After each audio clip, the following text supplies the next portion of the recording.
Bienvenue au cœur du crime, un podcast issu des archives d'Europe 1. Savez-vous que plus d'un tiers des crimes et délits commis en France sont traités par la gendarmerie nationale? Je m'appelle Yann Kermadec. Je suis commandant de gendarmerie. Je dirige une section de recherche dont la mission essentielle est une mission de police judiciaire.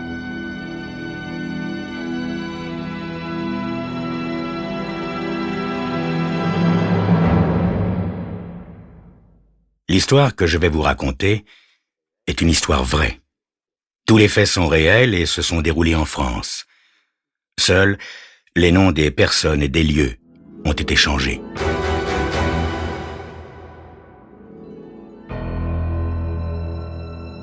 Salut, Hank. Oh, salut, Joe. Ça boum? Pas mal, merci, et toi? Je te signale qu'on est le 3 du mois aujourd'hui. Ça ne peut qu'aller bien. Je viens de toucher les $200 de ma pension. Viens boire un coup avec nous, Joe. Je voudrais bien, Hank, mais j'ai vraiment pas le temps. Bah tant pis. Salut, Joe. Joe regarde Hank s'éloigner. Ce dernier traverse la rue et rejoint ses vieux amis sur un banc de la place. Il y a Fred, Charlie et Ted, les copains de galère. Dès que Hank arrive près du groupe, les trois autres se lèvent et tous les quatre se dirigent chez Billy. Fred, Charlie et Ted ont la démarche hésitante des personnes qui ont déjà bu. Seul Hank se tient droit. Devant ce triste spectacle, Joe sent son cœur se serrer. Un jour je serai comme eux, pense-t-il, oublié de tous, sans enfant ni femme. Mon Dieu, si seulement Martha avait vécu. Tristement, il rentre chez lui. Tout en marchant, il ne cesse de penser à ces vieillards inutiles. Ils ont tous eu à peu près la même vie, une éducation insuffisante, un travail ingrat et pénible. Le divorce les a séparés des femmes qu'ils aimaient, puis la déchéance est venue, causée par l'abus d'alcool. Si l'un d'entre eux venait à mourir, songe Joe, personne ne s'en apercevrait. Au dîner, Joe est seul devant son assiette. D'une certaine manière, il se sent proche de ces êtres déchus. Depuis la mort de sa chère épouse, il y a 7 ans déjà, il vit dans la solitude. Mais son sort est bien plus enviable que celui des 4 vieillards. D'abord, il est plus jeune qu'eux. Ensuite, il a un bel appartement et quelques économies. Tout son temps libre, il le passe à la pêche. Finalement, il mène une existence agréable, tandis que ces pauvres vieux ne sont que des morts en sursis. Si je n'avais pas quitté la police, pense-t-il, je serais encore en pleine forme. La retraite me ronge autant que le travail a rongé ces pauvres gars. Quelquefois, d'anciens collègues du commissariat l'appellent pour lui demander un conseil sur telle ou telle affaire, qui leur donne du fil à retordre. Souvent, un habitant du quartier frappe à sa porte. « Mon fils a fait une fugue, je vous en prie, monsieur, aidez-moi à le retrouver. Vous êtes de la police, vous aurez plus de chance que nous. Sa mère en mourra si on ne le retrouve pas. »« Mon chien a disparu, je l'ai perdu au supermarché, c'est mon seul ami. » Joe essaie d'aider chacun du mieux qu'il peut. Il mène ses petites enquêtes. Au commissariat, ça fait rire tout le monde. « Alors, Chavisky, on rempile ?»« Non, » répond Joe. « Je viens juste consulter le fichier. Un de mes voisins a un problème avec sa fille et je crois que je l'ai vu traîner avec Rigazzo, le proxénète. »« Vas-y, Joe, fais comme chez toi !» L'excitation, la fumée, le bruit, les sonneries des téléphones rendent Joe nostalgique. Vérification faite, il sort du commissariat et se rend chez Billy pour un complément d'information. Charlie, Fred, Ted et Hank sont là. Billy est le patron de cet endroit crasseux, un bar ouvert tard dans la nuit où les ivrognes et les insomniaques se retrouvent lorsque tout est fermé. Fred, Charlie et Ted sont déjà fin sous. Joe les connaît tous. Il les a souvent fourrés en tôle quand il était dans la police. Drôle de zèbre. Surtout Charlie, toujours prêt à la bagarre. Tous ont un penchant pour la dive bouteille, mais le vieux Hank n'a jamais eu le moindre problème avec la police pour délit d'ivresse. Il arbore une cravate usée, parsemée de taches, mais c'est quand même une cravate. Il est toujours plus soigné que les trois autres. « Salut les gars, salut Billy. Donne-moi une bière, tu veux? Je crève de chaud. Billy, si t'as une minute, je voudrais te demander un petit truc. »« Ok, répond Billy. « Tiens, là ton whisky et maintenant je t'écoute. » Je vois que tu es toujours aussi distrait, Billy. Je t'ai pas demandé un whisky, mais une bière. Bon, ça fait rien. Laisse. Je vais le boire. Dis-moi, est-ce que t'aurais vu Ragazzo ces derniers jours? Je le cherche. Ah, je l'ai vu pas plus tard qu'hier. Il traînait sur Jefferson Boulevard avec une fille superbe. Comment était la fille? Petite brune, genre portoricaine. Merci, Billy. T'es un pote. À demain, et tâche d'être un peu moins distrait à l'avenir. Joe n'a pas de mal à repérer Ragazzo et la fille de son voisin. Il attend un instant que Ragazzo parte, puis il se dirige vers la jeune fille. « Police, qu'est-ce que vous faites là? Vous avez vos papiers? »« Non, je les ai pas, » dit-elle en tremblant. « Vous êtes mineur, n'est-ce pas? »« Non, monsieur, non, j'ai 18 ans. » Ne mens pas, Mathilda. C'est ton père qui m'envoie te chercher. Dire que c'est pour ça que t'es parti de chez lui. Allez, rentre avec moi. Non, j'ai peur. Franco va me battre. Je vous en prie, monsieur, laissez-moi ici. N'aie pas peur de lui, je vais te protéger. Et maintenant, il faut que tu rentres chez tes parents. Ta mère s'inquiète. Allez, viens. Tu sais, Ragazzo trouvera d'autres imbéciles qui travailleront pour lui. Joe conduit la jeune fille chez ses parents et rentre chez lui à quelques mètres de là. Il a bien du mal à s'endormir. Que de détresse dans la vie des gens, pense-t-il. La pauvreté nous oblige parfois à tant de bassesse, et ce sont des jeunes comme Mathilda qui sont les victimes. Le lendemain, Joe finit son ménage quand il entend frapper à la porte d'entrée. Il va ouvrir. « Ah, Fred, quel bon vent t'amène. »« Quelque chose de terrible, monsieur Joe. »« Ah, explique-toi. » Fred est livide. « Je suis passé chez Hank ce matin. J'ai frappé, mais ça répondait pas. La porte était pas fermée à clé, alors je suis rentré. Hank était étendu par terre. J'ai cru qu'il dormait, alors je l'ai secoué. Mais son corps était tout froid. Il respirait plus. Il était mort. Vous entendez? Il était mort. » « Mais qu'est-ce que tu me racontes là, Fred? Tu perds la boule. »« Non, mort, il est mort, je vous le jure. » « T'as prévenu la police? »« Oh non, j'ai eu trop peur. Je suis tout de suite venu vous voir. »« Allons chez Hank, Fred. On appellera les flics et nous attendrons leur arrivée. » Quelques heures plus tard, les policiers enlèvent le corps. « Vous avez une idée? » demande l'inspecteur Feldman à Joe. « Non, pas la moindre. À mon avis, il a dû passer une bonne partie de la nuit à se saouler. Il empeste l'alcool à 300 mètres. Bon, je vous appelle dès que j'ai du nouveau. »« Allez, viens, Fred, » dit Joe. « On va aller boire un verre à la maison. » À peine arrivé, Joe entend sonner le téléphone. « Allô, Chavisky? C'est Feldman. Je viens de voir le docteur Greer. C'est une mort naturelle, hein, le vieux a trop bu. Crise cardiaque. » Joe hoche la tête et raccroche. Puis il se tourne vers Fred. « Le docteur Greer dit que c'est une mort naturelle. »« C'est pas vrai, monsieur Joe. Hank, il a été assassiné. »« Assassiné? Qu'est-ce qui te fait dire ça, Fred? » Joe Chavisky, inspecteur de police en retraite, serait-il sur les traces d'une nouvelle affaire criminelle? Dans quelques instants, vous aurez la réponse.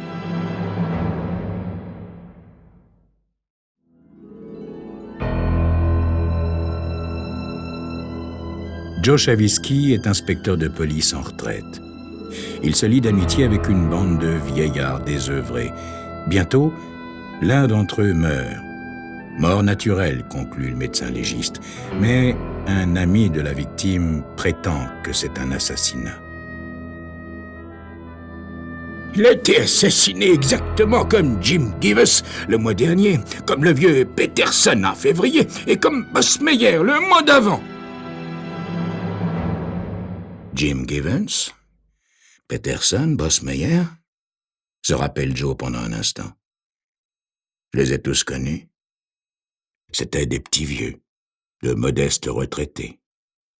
Ils avaient gagné à la sueur de leur front le droit de se reposer. Chaque fois, il y a eu quelques lignes dans le journal à propos de leur mort, tout comme il y aura quelques lignes pour ce pauvre Hank. Puis, on vissera le couvercle du cercueil et on tirera un trait définitif sur sa vie. « Que veux-tu dire exactement ?» demande-t-il enfin à Fred. « C'est très simple, Monsieur Joe. Le monde s'en fiche quand l'un d'entre nous meurt. Quand on trouve dans une ruelle un corps raide et empestant l'alcool, qu'est-ce qui se passe, hein? Les flics appellent les pompes funèbres, qui appellent à leur tour le coroner. Celui-ci jette un coup d'œil sur le cadavre et murmure « Oh, encore un de ces vieux poivreaux. Tant mieux pour lui et tant mieux pour tout le monde. » Et puis, qu'est-ce qu'il fait? Il délivre le permis d'inhumer et tout est dit. « Oui, » murmure Joe. « C'est vrai. J'ai vu ça des centaines de fois, quand j'étais dans la police. » Vous vous souvenez de la mort de ces types? Oui, Fred, oui. Mais pour être franc, je me suis dit simplement qu'ils étaient au bout du rouleau. Ah, que vous croyez, Monsieur Joe? Pas Hank, en tous les cas. Il était en pleine forme. Si tu as des soupçons, Fred, il vaudrait mieux tout me raconter. Des soupçons? Murmure Fred, les larmes aux yeux. Dire que ce jour-là, on plaisantait encore là-dessus. Sur quoi, Fred? Parle. Oh, on se demandait quelle serait la prochaine victime. Oui, on était le 3 du mois, hein, le jour où on touche la pension. Ils ont tous été tués le 3. Givens, Peterson, Boss Meyer et enfin Hank. D'autre part, il y a un détail qui cloche dans la mort de ce vieux Hank. Les enquêteurs ont dit qu'il empestait l'alcool, hein? C'est impossible. Je l'ai jamais vu boire une goutte. Tu en es sûr, Fred? Je peux le jurer! Avec son argent, il achetait des livres. Oh, c'est pas comme moi, Monsieur Joe. Moi, j'ai jamais pu résister à une bonne bouteille. Fred, tu peux te souvenir de ce qui s'est passé cette nuit-là? On avait mangé un chili con carne chez Amy Martin. Après, Hank m'a accompagné chez Billy. J'étais déjà pas mal saoul quand on est arrivé là. Mais j'ai encore bu. Tout ce que j'ai remarqué, c'est que Hank discutait de bouquins avec un type. Le gars lui a dit qu'il avait un exemplaire assez rare d'un livre. La dernière chose dont je me souviens, c'est que ce type et Hank m'ont traîné jusqu'à ma piole. Et je pourrais rien vous dire d'autre. Mais tu le connais, ce gars? Non, mais je l'ai déjà vu quelquefois dans le coin. Il s'amène toujours au début du mois. Là, 40 ans, bien fringué. Viens jouer aux cartes chez Billy, et c'est tout ce que je sais de lui. Ok, Fred. Finis ta bière, j'ai quelques petits trucs à voir. Une demi-heure plus tard, Joe Chavisky se retrouve chez Latourney et demande l'autopsie du corps. Il obtient le permis.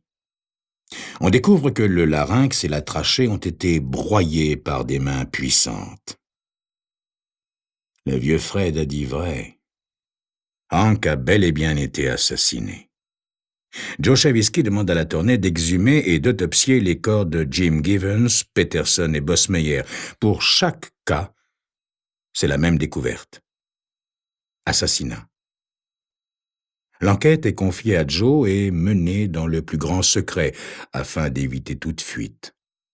Un tueur de petits retraités rôde en liberté dans la ville. La moindre indiscrétion et tout peut échouer. « Il faut que je retrouve ce tueur », pense Joe. Pauvre Hank. Il n'aurait jamais fait de mal à une mouche, et c'est sur lui que ça tombe. Toute la nuit, Joe Chavisky repense à la conversation qu'il a eue avec Fred.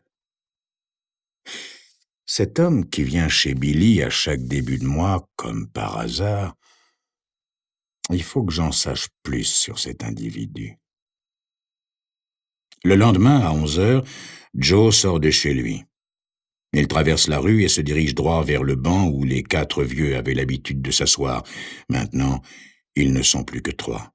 « Hey Fred, tu veux venir une minute, j'ai quelque chose à te dire. »« Ah, salut Joe, du nouveau ?»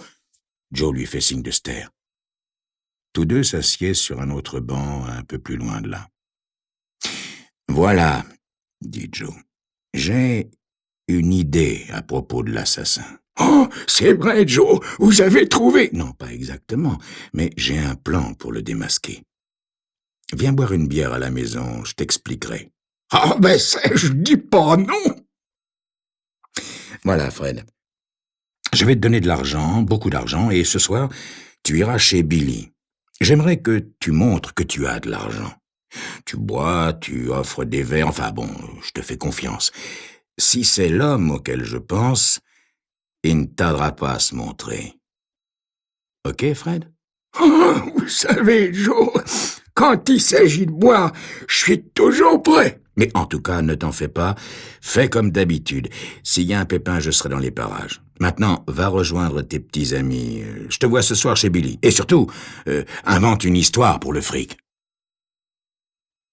Fred s'en va rejoindre ses copains sur le banc de la place. Joe reste un instant chez lui, puis il descend à son tour. Il traverse la rue et se rend chez Billy. Le bar est désert. Billy est au comptoir, il essuie les verres.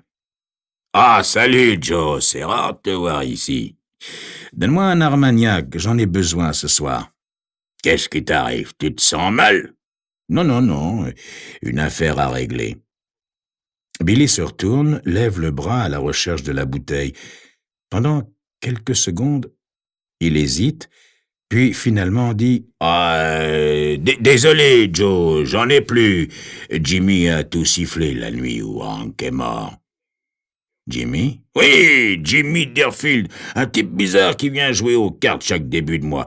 Je me demande bien pourquoi il vient jusqu'ici pour jouer aux cartes. Pauvre Hank, quelle triste fin. » Nous passons tous par là, Billy. Bon, j'y vais. À ce soir, peut-être. Il est 8h moins le quart. Avant de rentrer chez lui, Joe fait un saut jusqu'au commissariat pour consulter le fichier. Il cherche à la lettre D, espérant trouver quelque chose concernant Deerfield, mais il n'y a rien. Il est inconnu au bataillon des délinquants. Ce soir-là, Joe dîne très vite et à 10h30, il est chez Billy. Debout devant le zinc, il regarde autour de lui. Fred est déjà saoul comme un cochon. « Allez, mes amis, une tournée générale, ce soir je suis riche !» crie-t-il à la cantonade. « Billy, serre un verre à mon ami Jimmy !» Ainsi, c'est lui, pense Joe en regardant Jimmy Deerfield. On peut dire que Fred joue bien son rôle.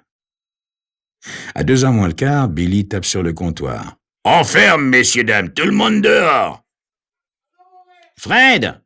lance Jimmy Deerfield. « Un ami m'a donné une montre. Je crois bien qu'elle est en or. Je te la revends pour $30.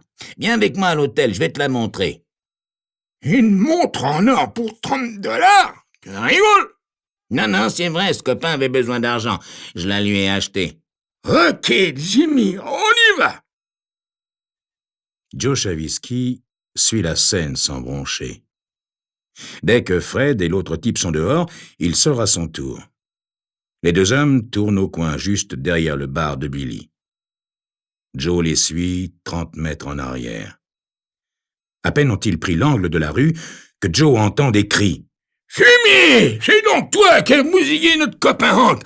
Tu l'as tué pour quelques dollars et tu veux faire la même chose avec moi, salaud !»« Donne le fric !» crie Jimmy Deerfield. « Donne-le, bon sang, avant que je te démolisse !»« Chavisky n'attend pas que Deerfield mette ses menaces à exécution. Il accourt aussitôt et surgit devant Jimmy Deerfield. « Ah, vous voilà !» s'écrie Fred. « Les tétans, il allait me trucider pour me piquer mon fric. C'est lui, Joe. C'est lui qui a tué Hank. » En entendant les cris, la foule commence à s'attrouper autour des trois hommes, des voisins, Billy, le patron du bar. Devant les accusations que Fred lance contre l'homme qui a voulu l'agresser, tous se mettent à crier « Assassin! Assassin !»« Salaud !» lance Billy. « T'as osé t'attaquer à un vieillard sans défense, tu mérites la mort !»« Mais je voulais pas lui faire de mal !» crie Jimmy. « Je viens de perdre une grosse somme en carte, il fallait que je trouve de l'argent pour rembourser, sinon j'étais cuit. »« T'as pas voulu lui faire de mal !» hurle Billy. « Et les trois autres non plus. T'as peut-être pas voulu leur faire de mal, hein, et pourtant, ils sont tous dans leur tombe maintenant. »« Quels trois autres ?» demande Joe Chavisky. « Comment ça, Joe? Kivens, Peterson et Bosmeyer.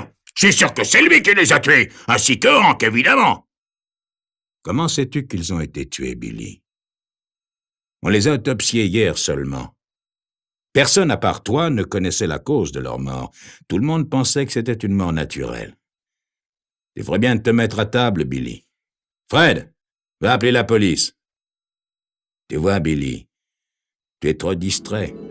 Et c'est ça qui te perd. Ou plutôt, c'est grâce à ça qu'on n'a pas condamné un innocent. N'est-ce pas, Deerfield?